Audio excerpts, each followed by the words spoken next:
This is the Justin Cost Podcast. How you doing? All right. I'm doing great. How are you doing? I'm doing all right. Got a class. I do it once a week. I do a Zoom session for the not just online but campus and online students. So I figured that this is a good time. I was gonna be all set up anyway. So how things been going for you? It's been going good. It's always bittersweet. I'm still making music. I'm still, Good. in the industry, doing anything I can in my community, which is why I'm doing this. But Yeah. I'm off and on and in and out of the field. I was teaching for 5 years, Hmm. music business, music industry stuff, and ended up getting out of that and into construction, making more money. And now I'm in the point where the construction business isn't doing great, and I'm Hmm. wanting to, travel back into my true passion. Sure. And while doing that, I'm trying to educate the community about the music industry a little bit more. Yeah. It's Yeah. such a mess, in my opinion, this music Yeah. industry thing. So what questions you have for me about the industry? Well, there's a few that are really Yeah. Go ahead. kind of grinding my gears. What I'm going through, and I'll hit off a technical aspect of it Yeah. right now too, because I know that you have songs that Hmm. that you've done well with yourself Hmm. with music, and something I've kind of battled here with the engineers in the area, some Hmm. guys that own studios. They're telling me that really, when it comes down to it, you can't touch the mastering and the quality that they can replicate with analog gear, as opposed to mastering and mixing in the box in just a laptop computer. Would It's an you? ongoing debate. You know what? I'm not sure if I 100% agree with that. I play guitar, I play bass. That's always been the big debate, that no piece of digital gear can replicate the sound of a guitar amplifier.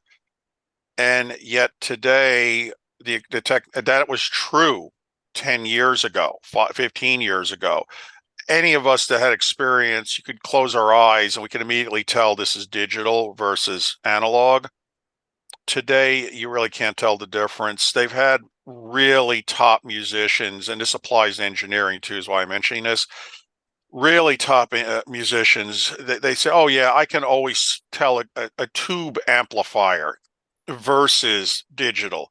And then they do a blind test and they can't tell the difference once they don't know which one it is. And that's the same thing happening in the world of mixing digital. It's getting where it's really hard to tell the difference now. I know with digital, with me, if you're bringing something up to really high volumes, I could start to tell some of the difference. But in reality, you're probably not going to be listening to it at those kind of volumes anyway. And so, I mean, I'm talking really high volumes. So I don't know if that's true. I don't know if that's true. I know there's actually websites now out there where you've got Grammy award winning producers that they've got software they've developed to mix. I think I've got one here. Let me see. Hold on. Uh, Now I'm not saying that, you know, you'd have to check into this one yourself, but I know that this is one that I've seen that, people have said they've had good luck with. Hold on, Justin. I'm putting it over there in the, yeah. Yeah, I think there's also, there you go. I just put it over there for you. Um, yeah, a chat area. Yeah, and I understand that. You get these engineers, of course, they're looking out to protect themselves too. So I don't know if that's really true anymore. Technology, I mean, it's advancing by the day. I know there's some new boxes out there right now. I know IK Multimedia just brought something out called Tonex, Tonex, that musicians online are just raving about. Apparently, it can replicate on your desk the sound of any guitar amplifier ever made. wow, So, yeah, I mean, just read the reviews on it. I have to check it out myself, but IK Multimedia, or you just type in Tonex, Tonex, Tonex pedal, and it would come up. So yeah, excellent. so yeah, Yeah, I'm not sure, but there's something to say with analog. There still is, but I don't know if most people could tell the difference. To be honest, it's an important thing. I think quality. I've always it really is. cared about my quality of music. It So is I think one thing I'm trying to suggest to people is B, what's out there and what's hitting pretty hard exactly. on the radio, and then compared to yours, back and forth is the best thing they could do. But Yeah, that's good information. we used to always use the car stereo. It's funny when I would mix back in the day. Obviously when you're mixing, that's the thing.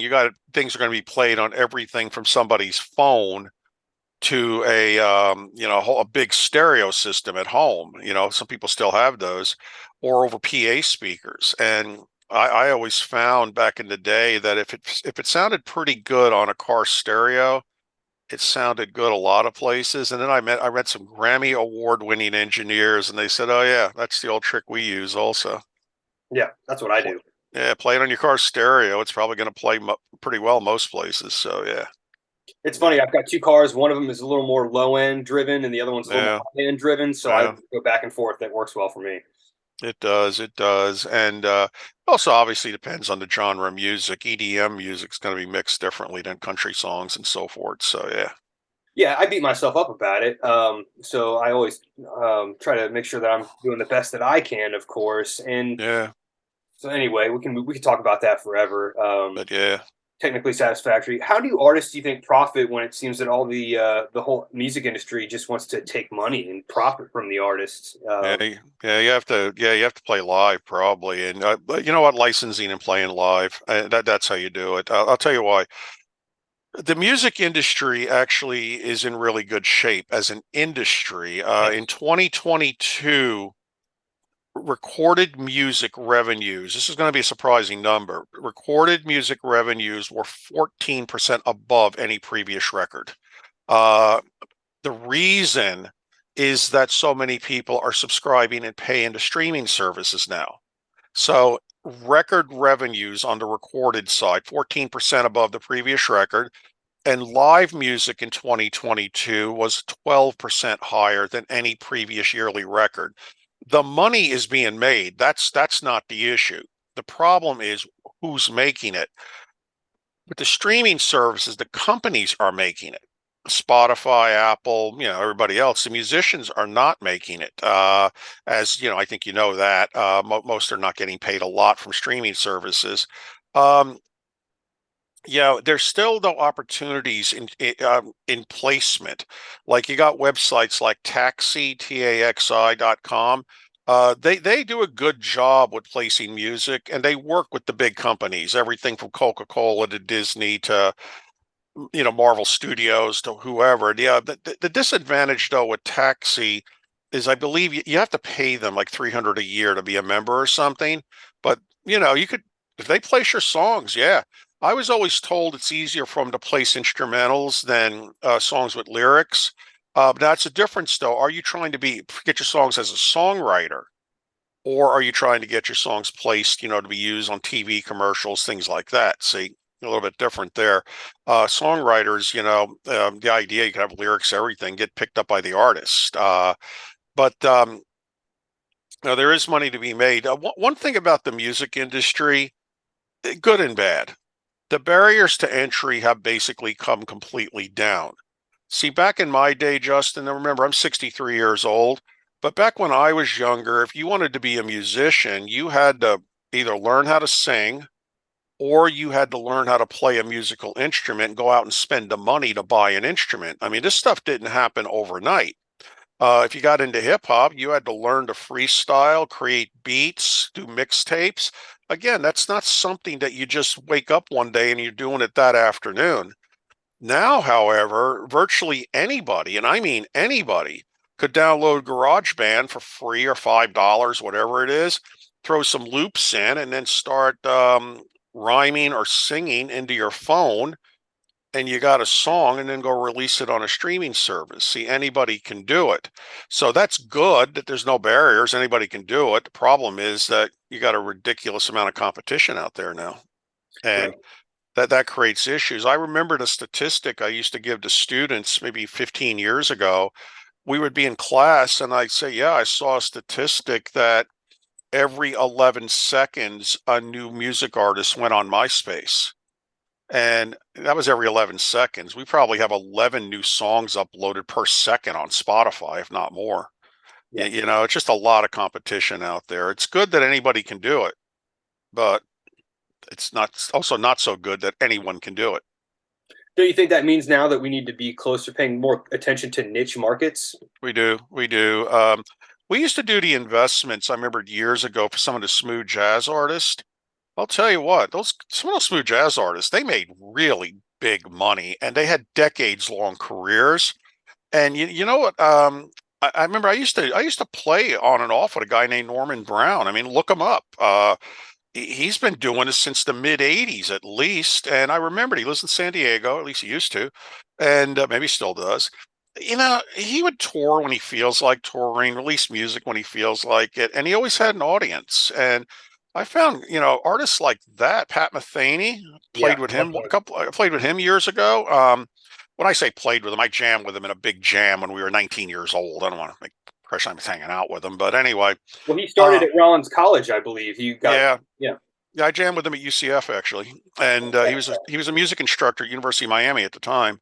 Okay. But my point is, guys like that have decades long careers, and they're happy. They got no pressure. They do what they want. They're not like a pop artist that's being pressured by the record company to keep releasing music every, whatever. And but that's what you're right with the niche. Get in there, get something that you can do. I remembered years ago with the Grammy Awards. I'm a voting member of the Grammys, and the guy who won more Grammys than anybody for years was the polka guy, some polka artist. We just like gave it to him almost automatically every year, best polka album. It's Right. like yeah, you get in those niches. That's a key. Yeah, yeah, get in with that. Some of these death metal bands, yeah, they're never going to sell out Madison Square Garden, but they got their market and they know what they're doing. Yeah, there's some up here. And that's what I was trying to explain to people here. You have to make sure that don't just jump into writing and recording right away, and maybe think about, your business plan, your business model first, which I think artists and musicians don't do very often. They don't, you got to ask yourself, also, what are you going to be? Are you going to be a performing artist on a stage? Are you going to be just simply a recording artist? Are you going to be simply a songwriter? And I'll say simply, but what are you doing? You take a guy like Max Martin. I ask anybody listening, just Google him. Most people probably never heard of him. Yeah, media pictures that'll come up with him standing there holding another Grammy award. The boy bands, Britney Spears, all them. He wrote their big hits, Okay. and but he's not a performer. He's a songwriter. And what do you want to be? Do you want to be a songwriter, performer, recording artist, or you could be all of them, like the Beatles?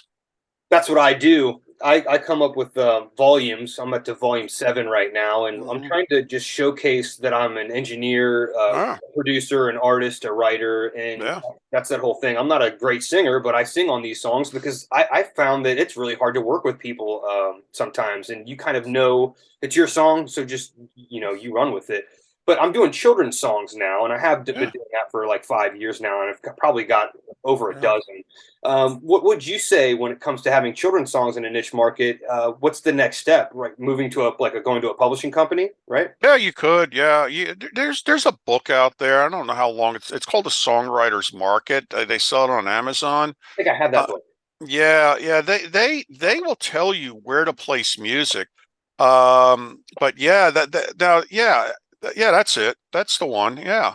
And I don't know if they're still publishing it, but they used to have in there where to place children's music. Obviously, could be anything from TV shows. There could be schools that would be interested in something like that. It's there's just so much out there. I mean, Taxi again. I'll go back to them. They might have on. You can go on their website, see if they have placement for children's music. They might.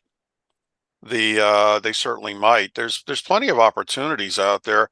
It's one thing. It's one thing about children's music. We're still having kids every single year, and that is why I know in the industry, it's always been known that tween market has always been so lucrative, those young teenagers, Yeah. because they don't want their older brother and sister's music. They want their own music. And they know the parents will spend the money for a 12, 13-year old. And I remember I was my legal guardian for my niece. And heck, I remember when she was 10, 12 years old. I was spending all this money on for Miley Cyrus and Hillary Duff, probably 5 times what I spend it for myself. But that's the thing with that market. They don't want their older brother and sister's music. They want their own. And so yeah. but same with the children, just keep new kids coming along all the time.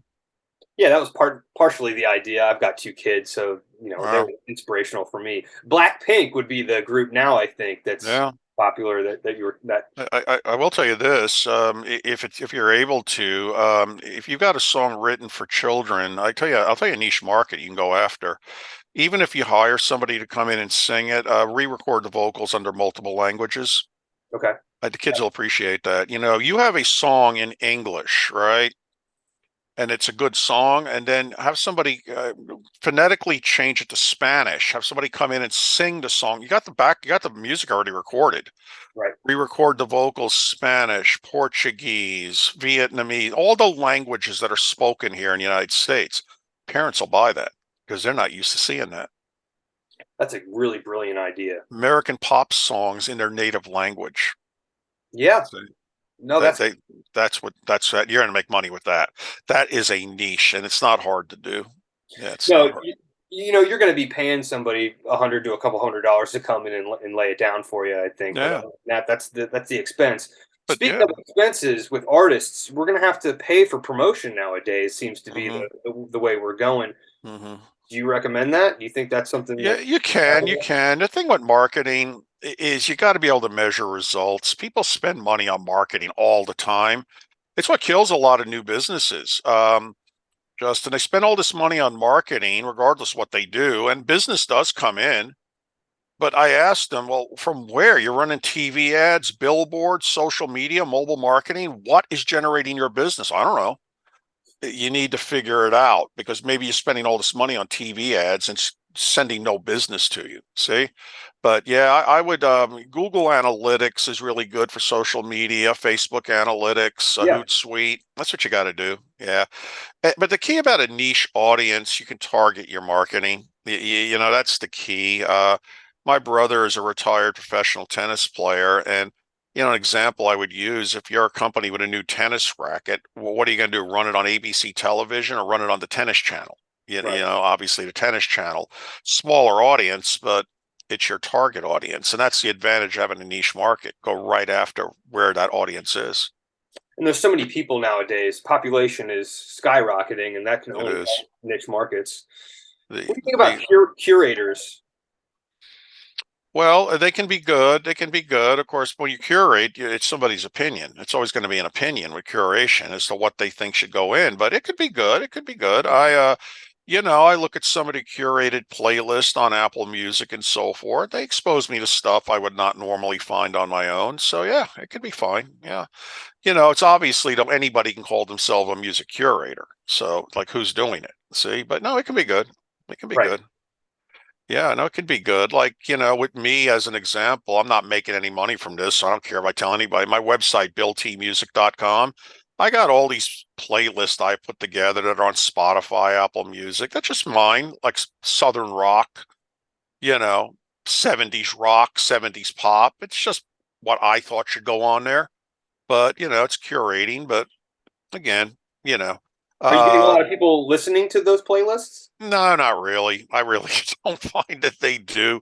I'm not, I stuck them out there, but I don't see that they do. But you know what? So what? It's like I put it together as kind of a fun project, and I don't know. It probably gets buried with so many others out there. But the people that listen to it say, "Well, it's a good mix of songs." I think. I get to learn all about this genre of music now. So yeah, but it's curating. No, curating can be fine. Again, somebody's opinion.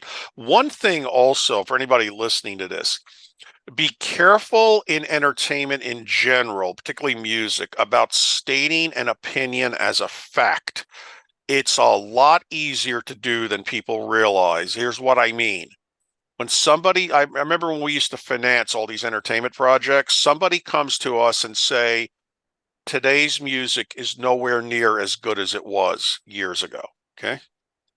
I've heard That's that. ac- that's actually, you're right. That's they're stating that as a fact. I just heard it yesterday actually. Somebody said to me, today's R&B music has nowhere near the depth and soul that it did back in the 70s. The problem is an investor is going to say to you, could you tell me where you are getting that fact so I can double check it that today's R&B music does not have the soul that it did in the 70s, or just saying today's music's not as good as it was 10 years ago. See, that's an opinion because somebody else will fire back at you. No, you're like, no, it's a fact. It's just not as good. Okay, hold on. And they go yell for their 14-year-old kid. What do you think of today's music versus 10 years ago? Oh, today's music's better than ever. See what I mean? It's an opinion. It's Yeah. an opinion. So, yeah, just like saying digital mixing is better than analog, that's somewhat an opinion. It's an industry full of know-it-alls, Bill. Everybody, try playing live as a musician. I know. Everybody's a sound man. Everybody's a sound man. When I used to play at these bars, on break, somebody'd walk up to us. Oh man, you guys are good, but the keyboards are way too loud. As soon as they walk away, somebody walks up to me. Hey man, you guys are good, but I can't hear the keyboards. I mean, everybody's a sound man. Everybody's got an opinion. And it's the same with mixing. Everybody's got an opinion on that. Too much bass, not enough bass, whatever. And but yeah, it's an industry of know-it-alls. And people don't, I think, try to come across as know-it-alls. They just have an opinion.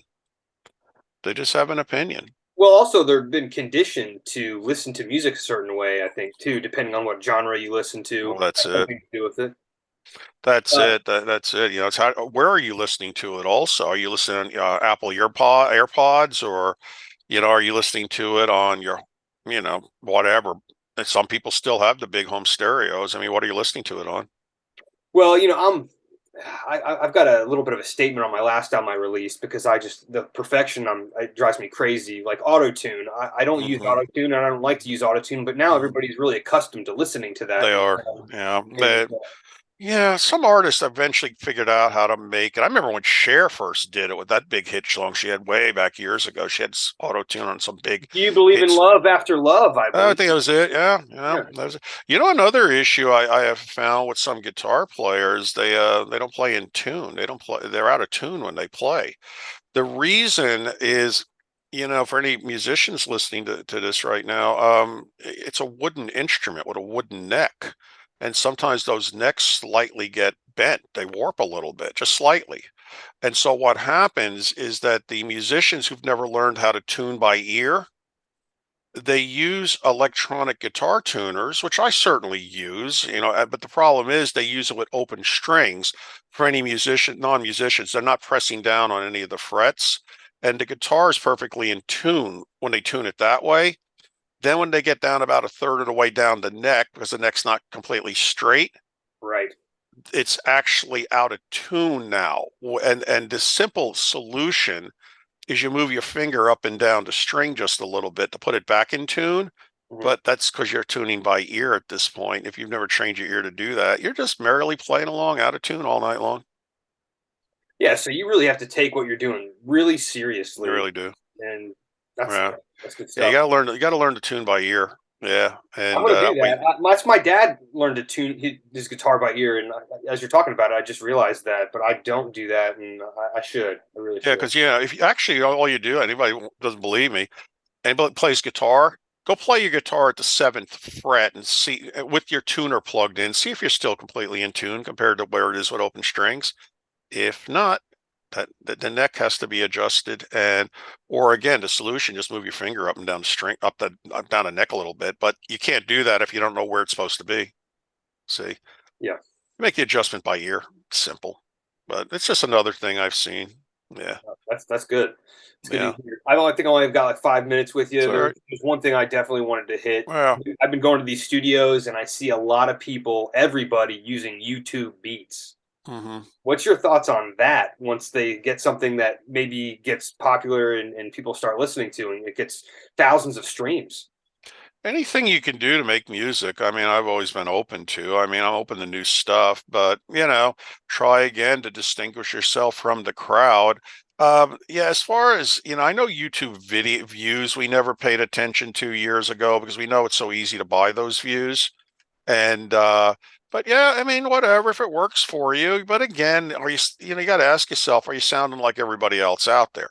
See, but it's fine. It's fine. Some of the best songs ever done have been done with very simple backing tracks. So, BB King used to record his songs in his hotel room. seemed to work. And so, I don't especially have an issue with it, although I would probably tell somebody there's so much software you can buy now. Learn to make your own beats. Learn to make your own beats, but that's fine. That's fine. The YouTube can be good, although it's hard to make money with YouTube. I know that because I have talked here in Orlando. We have a lot of people that go around the theme parks with their cameras, video cameras, filming the parks. I watch And these they put the videos on YouTube and find out how many views you're going to need to make like $100. It's tough. It's really tough. Yeah. Do you know the number? No, I did know it. Yeah, it's something like for every 100,000 views, I think for every million, what was it, a million views, you make like $1,500 or something like that. It's not a lot. I could probably look it up real quick, but it was a lot less money because I thought about, maybe doing something, and I said, well, that is a lot of work for very little money. So I think it would have to be more just something like I did with I mentioned the playlist I did. That was more just for fun for me to do. Pay per, I'm doing a pay per 1,000 views. I think that's how they do it. Let's see. Here it is. On YouTube, you get $18 per 1,000 ad views. All right. So whatever. So, if you it can pay. I mean, I noticed some people out there like New Rock Stars. I don't know if you know them, but they got 3 million subscribers, and you know what they do? They watch the TV shows, Mandalorian, the Marvel movie, and then they break everything down. I don't know how they come up with all these statistics. Holy crap! They'll find them a small little thing, and that's one scene. And they're like, yeah, that's from comic book number so and so in 1973. I'm like, wow. Yeah, that's impressive. That is. It's like, wow, these guys are good. I mean, they're really good. But yeah, they got 3 million subscribers. So yeah, they're doing pretty well. And two, you got to assume through the years these views will accrue, right? I think, yeah, well, they do. Yeah, they do. That's the thing about some of these, like, music instruction videos, piano, learn how to play piano, that stuff, regardless whether it was recorded now or 10 years ago, people still use them. So yeah. So it can be. Go ahead. Sorry. I was going to say, YouTube can work. It can work. You just, like I said, just got to look at the numbers first, see if it's worth it. I think the quantity is important too with music in general. We obviously quality is important, and we talked about that at the beginning of our discussion. But quantity with saturation has to be a valuable thing for artists. It is. It is. It just accumulates over time. You got enough songs out there generating enough revenue. Yeah, it adds up. There's no question about that. So, yeah, quantity and quality. Somebody asked me once in a recording studio, a recording engineer was arguing with a drummer, and this was a Grammy award-winning recording engineer, and the drummer was like, "Hey, man, you want quality or you want feel?" No, he said, "You want technique or feel?" He said, "I want both."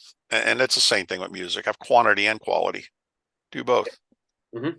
Anyway, well, I got to run here in a minute, Justin. Hope this stuff has been helping. Oh, it's been great. Are you working on music still? I am. I need to get back to it. But yeah, I got some stuff I've been working on just recently. Matter of fact, I got some country songs, believe it or not, I'm working on. And then I got some EDM stuff and some heavy metal stuff. I try to get in a little of everything. So, yep. Cool. Country should sell. That should sell. It does. It always does. Yeah. So it does. I was in a country band in the late 90s. So look me up. Neon Blue. Well, actually, if you guys go on my Facebook, Bill Thompson Full Sail, that's being a country band on the main picture on the front page. Okay.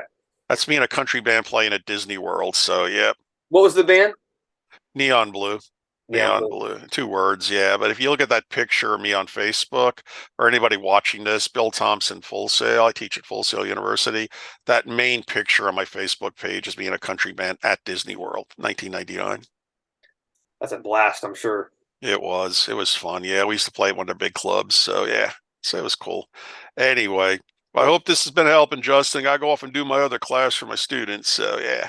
Well, thank you for talking with me, Bill, and you have a good night. Absolutely. Have a good one. See you. Take care. Thank you. See ya. Bye. See ya.